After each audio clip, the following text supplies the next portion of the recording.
Committee Jiribam तोान तोानब organisation लोनना चंसिलप खोजंगी जनवरी की तांग 15 hospital full fledged district hospital नि हाइना government लौथोपीख्रे मदुगीदमक्ता अखोई खोजंग चंसिलिबसिंगना जिरीबाम की तोान तोानब प्रजा मियाम पुनमकना हाइरिबा ऑर्डर सिबु यामना तराम तराम ओक्सै तौबतबु अखोइना नुमित अदुदा थमजखिबा वाफमगी मतुंगिना नुमित 10 की मनुंगदा हाइरिबा फुल फ्लेजेड डिस्ट्रिक्ट हॉस्पिटल अमा ओइबगी मसाक मथुम लोइनना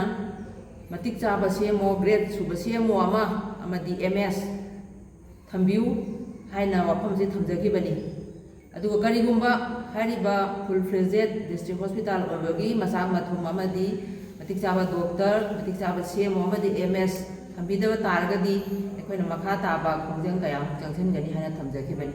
अदुबो हाइरिबा नुमित अदु ngasidi नुमित 10 हौग्रे asi फावगदा मरी लेना लेंगाना हाइरिबा वाफम असिदा करिगुंबा रेस्पॉन्स अमदा पिबिरक्त्रे अदुगिसु मथक्ता हौखिबा जनवरी की तांग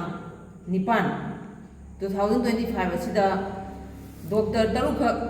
जॉइन तौगनी हाइना ऑर्डर अमा थोक्रे डॉक्टर सिंह अदुदी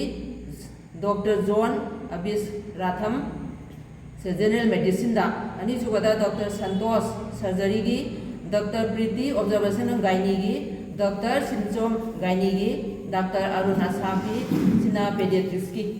आइबो ऑर्डर सी joint secretary health and family welfare ना थोखिबनी हारिबा डॉक्टर सिंह असी जिरीबाम तो जॉइन तौनी हाना थोखिबनी अदुबो ngasi जनवरी की तांग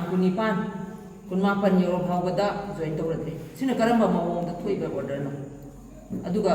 मखोइना जॉइन तौरद्रबा फावगदा लेंगाम तुमिना लेसिनबगी आथासिना करिनो जिरीबाम बु थुसाबिदब्रा खैनि हॉस्पिटल बु मॉनिटरिंग कमिटी बु अमदी अतै अतै सिविल सोसाइटी ऑर्गेनाइजेशन जिरीबाम सिबु थुसाबिदब्रा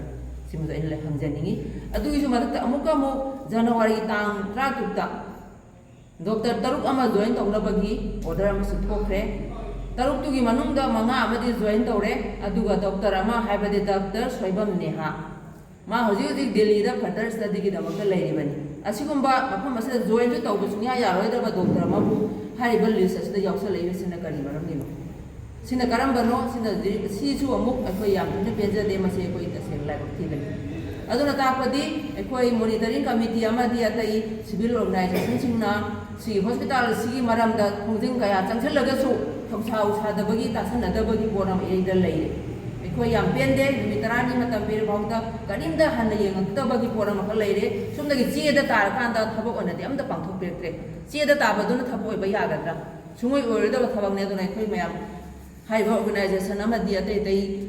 प्रजा मयाम खुदिमंगना सी मतंग दा अखोय पेंदबदु थमजै मरम अदुना ताबिरक्रबनिना अखोयना लालिबा फेब्रुवारी तांग 3 अहिंग नोंयाइदगी टोटल शटडाउन जिरीबाम असिदा टोटल शटडाउन हाइना लाथोकजरे अदु करिगुंबा असिदसु अमुक रेस्पॉन्स मतिक चाना फंग्रगदी मथंगी नुमित हाइबदी फेब्रुवारी की तांग 3 की अहिंग नोंयाइदगी मतम कक्तबा इकोनॉमिक ब्लॉकेट अमा लाथोकजरे हाइना थमजै।